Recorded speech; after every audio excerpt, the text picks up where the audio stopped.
Welcome to new TV Telugu. Hydraa పేరుతో కొందరు కింది స్థాయి అధికారులు అవినీతికి పాల్పడుతున్నారని ఫిర్యాదులు అందుతున్నాయని సీఎం రేవంత్ రెడ్డి అన్నారు. అలాంటి అధికారులపై దృష్టి సారించాలని ఏసీపీ విజిలెన్స్ అధికారులను ఆదేశించారు. నగరంలో హైడ్రా పేరు చెప్పి భయపెట్టే కొందరు కింది స్థాయి అధికారులు అవినీతికి పాల్పడుతున్నారంటూ వచ్చిన ఫిర్యాదులపై ముఖ్యమంత్రి స్పందించారు. గత 2-3 ఏళ్ల క్రితం ఇచ్చిన నోటీసులు, ఫిర్యాదులను పట్టించుకోకుండా రెవెన్యూ, మున్సిపల్, ఇరిగేషన్ అధికారులు కొన్ని చోట్ల డబ్బులు డిమాండ్ చేస్తున్నట్టు తన దృష్టికి వచ్చిందని సీఎం రేవంత్ రెడ్డి తెలిపారు.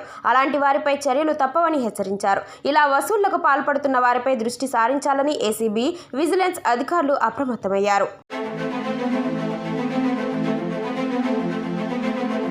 మరోవైపు నగరంలోని దుర్గం చెరువు చుట్టూ అనేక అక్రమ నిర్మాణాలు కొనసాగుతున్నాయి. వారిపై చర్యలు తీసుకునేందుకు రేవంత్ సర్కార్ సిద్ధమైంది. బుధవారం అక్రమ నిర్మాణాలకు నోటీసులు జారీ చేశారు. ముఖ్యమంత్రి రేవంత్ రెడ్డి సోదరుడు యనుమల తిరుపతి రెడ్డి ఇల్లు, కార్యాలయంతో పాటు పలు ప్రముఖ నిర్మాణాలకు అధికారులు నోటీసులు జారీ చేశారు. 30 రోజుల్లోగా వాటిని తొలగించాలని నోటీసులు అంటించారు. రెవెన్యూ అధికారులు చర్యలు చేపట్టారు. చెరువుకు ఆనుకొని ఉన్న నెక్స్టార్స్ colony, doctors colony, Kaveri hills, Amar society వాసులకు కూడా నోటీసులు జారీ చేశారు. వాల్టా చట్టంలోని సెక్షన్ 23 ప్రకారం ఈ నోటీసులు ఇవ్వబడ్డాయి. నిబంధనలకు విరుద్ధంగా నిర్మించిన వాటిని నిర్ణీత గడువులోగా స్వచ్ఛందంగా కూల్చివేయాలని ఆదేశించారు. లేని పక్షంలో అధికారులు కూల్చివేతలు చేపడతారని హెచ్చరించారు.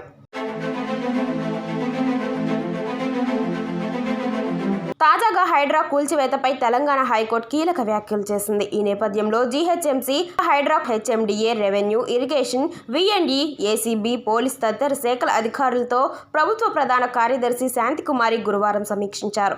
అక్రమ నిర్మాణాల కూల్చివేత ప్రక్రియను ప్రారంభించే ముందు హైకోర్టు సూచనలు పరిగణలోకి తీసుకోవాలని ఆదేశించారు. నిబంధనల ప్రకారం నడుచుకోవాలని, కోర్టు చెప్పినట్లే అన్ని శాఖలు పాటించాలని సీఎస్ సూచించారు.